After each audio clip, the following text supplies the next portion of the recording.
दोस्तों, कुछ अलग हटके पढ़ना चाहते हो तो आपने बिल्कुल सही वीडियो पर क्लिक किया है। जी हाँ, यहाँ आपको इस टॉपिक से संबंधित संपूर्ण जानकारी स्टेप बाय स्टेप मिलेगी, वो भी इम्पोर्टेंट एवं सेलेक्टेड मैटर के साथ। तो आज हम बात करेंगे राजस्थान में 1857 की क्रांति के समय हुए कोटा विद्रोह के बारे में। इस वीडियो में कोटा विद्रोह से संबंधित सभी इम्पोर्टेंट फैक्ट्स एवं तथ्यों पर हम डिस्कस करेंगे। तो बात करते हैं कोटा विद्रोह के बारे में।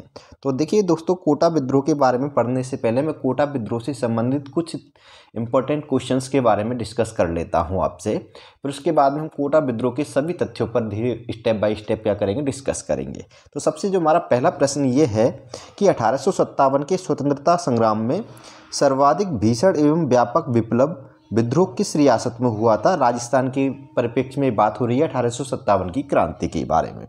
तो राजस्थान के अंतर्गत 1857 की क्रांति के समय सर्वाधिक भीषण एवं व्यापक विप्लव, जो व्यापक विप्लव का मतलब यहाँ पे विद्रोह दिया गया है, सबसे व्यापक विद्रोह किस रियासत में हुआ था? कोटा रियासत में हुआ था। इसका सही आंसर ये है। ठीक है, बात करते हैं हम दूसरे क्वेश्चन की। राजस्थान का ऐसा स्थान जहां कोई सैनिक छावनी ना होते हुए भी विद्रोह हुआ था, वो कोटा था। ठीक है, कोटा में कोई भी सैनिक छावनी नहीं थी 1857 की क्रांति के समय, क्योंकि राजस्थान में 6 छावनियां थीं और कोटा में कोई भी छावनी नहीं थी। फिर भी यहाँ पे क्या हुआ था? विद्रोह हुआ था। इंपॉर्टेंट क्वेश्चन है दोनों, और एग्जाम्स में दोनों क्वेश्चन काफ़ी ज़्यादा पूछे भी जाते हैं। दोनों क्वेश्चन को आप याद कर लेना अच्छे से। ठीक है, बात करता हूँ नेक्स्ट अगले क्वेश्चन की कि 1857 की क्रांति के दौरान कोटा में विद्रोह की शुरुआत कब हुई थी? तो 1857 की क्रांति के समय कोटा में जो विद्रोह की शुरुआत हुई थी 15 अक्टूबर 1857 के दिन हुई थी। ये डेट याद रखना, क्योंकि सभी क्वेश्चन सेलेक्टेड हैं, इंपॉर्टेंट है। प्रत्येक क्वेश्चन एग्जाम के लिए इंपॉर्टेंट है। प्रत्येक क्वेश्चन एग्जाम में पूछा जा चुका है और पूछा जाएगा भी। ठीक है, नेक्स्ट अगला क्वेश्चन हमारा ये है कि 1857 में विद्रोह के समय कोटा के पॉलिटिकल एजेंट कौन थे? तो उस समय कोटा के पॉलिटिकल एजेंट थे मेजर बर्टन। इंपॉर्टेंट क्वेश्चन है ये भी। ठीक है, नेक्स्ट अगला क्वेश्चन है कि 1857 में विद्रोह के समय कोटा के शासक कौन थे? तो उस समय कोटा के शासक थे 1857 विद्रोह के समय महाराव राम सिंह द्वितीय। पॉइंट क्लियर यहाँ तक। अब बात करता हूँ नेक्स्ट अगले पॉइंट की कि 1857 में कोटा विद्रोह में क्रांतिकारियों के नेतृत्वकर्ता कौन थे? तो देखिए 1857 में कोटा विद्रोह में जो विद्रोह हुआ था, उन क्रांतिकारियों के नेतृत्वकर्ता यानी लीडर थे जयदयाल एवं मेहराब खान। पॉइंट क्लियर यहाँ तक। अब बात करते हैं हम कुछ इंपॉर्टेंट पॉइंटों पर। देखिए 1857 में कोटा का विद्रोह हुआ था, काफ़ी भीषण था ये, काफ़ी एक तरीके से कह सकते हैं उग्र विद्रोह था कोटा का। तो उस समय जो कोटा विद्रोह था, इसका नेतृत्व करता जयदयाल और मेहराब खान नामक 2 व्यक्तियों ने किया था इसका नेतृत्व। अब बात करते हैं हम लाल जयदयाल के बारे में।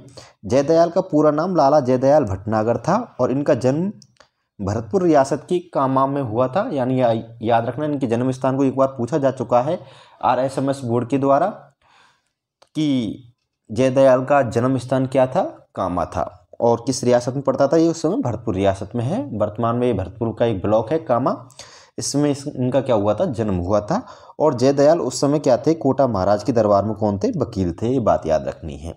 अब बात करते हैं मेहराब खान की। तो मेहराब खान का जन्म करौली में हुआ था और ये कोटा में क्या थे? रिसालदार के पद पर कार्यरत थे उस समय। ठीक है, ये तो हो गई दोनों लीडरों के बारे में जानकारी। इन दोनों लीडरों के जन्म स्थान को याद रखना इंपॉर्टेंट है, क्वेश्चन पूछे जा सकते हैं।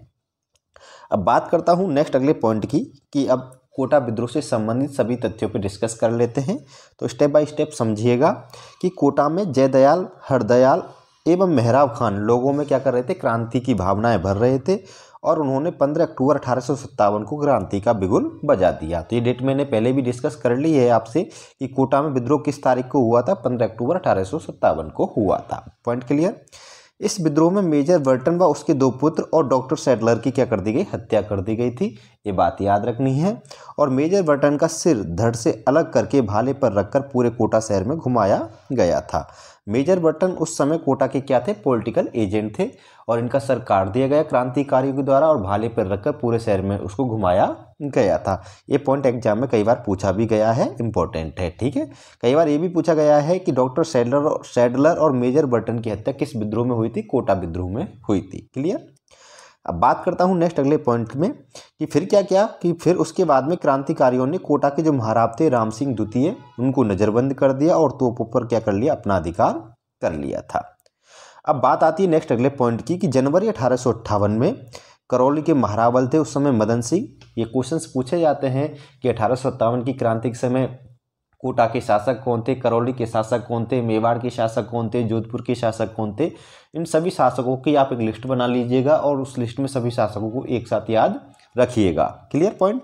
तो देखिए जनवरी 1858 में क्या हुआ कि करौली के महारावल मदन सिंह थे और उनकी सेना ने आकर कोटा महाराव राम सिंह द्वितीय को क्रांतिकारियों की नज़रबंदी से क्या करवाया था, मुक्त करवाया था। ये बात याद रखना है, क्वेश्चन एग्जाम में पूछा जा चुका है कि कोटा विद्रोह के समय कोटा विद्रोह के समय कोटा महाराव राम सिंह द्वितीय को किस शासक ने नज़रबंदी से मुक्ति दिलाई थी या नज़रबंदी से मुक्त करवाया था। तो याद रखना करौली के महारावल मदन सिंह ने करवाया था उनको नज़रबंदी से मुक्त। ठीक है, पॉइंट क्लियर यहाँ तक। अब बात करते हैं नेक्स्ट अगले पॉइंट में कि मार्च 1858 को मेजर जनरल रॉबर्ट्स के नेतृत्व में अंग्रेजी सेना ने कोटा सेना पर क्या किया, आक्रमण किया।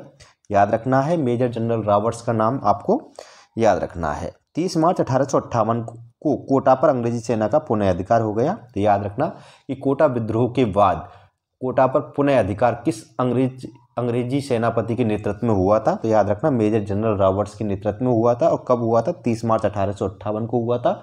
दोनों डेट याद रखनी है। इस आक्रमण में करौली महारावल मदन सिंह की सेना भी मेजर रॉबर्ट्स के साथ थी। पॉइंट क्लियर यहाँ तक। अब बात करता हूँ नेक्स्ट अगले पॉइंट की कि इसके बाद यानी इस विद्रोह के बाद में क्या हुआ कि जयदयाल व मेहराब खान को पकड़ लिया गया और पकड़कर उनको नीम के पेड़ पर लटकाकर क्या दे दी गई, फांसी दे दी गई थी। इसके बाद में क्या हुआ नेक्स्ट अगले पॉइंट में देख लीजिए कि इस विद्रोह में यानी इस विप्लव में 6 माह तक कोटा क्रांतिकारियों के अधीन रहा था। ये क्वेश्चन एग्जाम में पूछा जा चुका है कि कोटा विद्रोह के दौरान कितने समय तक कोटा क्रांतिकारियों के नियंत्रण में रहा था, कोटा क्रांतिकारियों के अधीन रहा था। तो याद रखना 6 माह तक कोटा 1857 में क्रांतिकारियों के नियंत्रण में यानी अधीन रहा था। Point clear. अब उसके बाद में क्या होता है कि मेजर वर्टन की हत्या में कोटा महाराव की लिप्तता की जांच हेतु लॉर्ड रॉबर्ट की अध्यक्षता में एक आयोग गठित हुआ था, जिसकी जांच में कोटा महाराव निर्दोष पाए गए थे, परंतु उन्हें इस विद्रोह के लिए उत्तरदायी ठहराया गया था। Point clear. ये है कोटा विद्रोह से संबंधित सभी इंपॉर्टेंट फैक्ट्स। एक एक लाइन एग्जाम्स के लिए इंपॉर्टेंट है, प्रत्येक लाइन को आप नोट्स के रूप में नोट कर लेना और याद कर लेना। वीडियो अच्छी लगी हो तो वीडियो को लाइक अवश्य करना, शेयर करना। आप हमारे चैनल पर नए हो तो चैनल को सब्सक्राइब कर लेना, क्योंकि ऐसी ही वीडियो आपको लगातार मिलती रहेंगी। फिर मिलेंगे नेक्स्ट अगली वीडियो में, तब तक के लिए अलविदा, बाय बाय।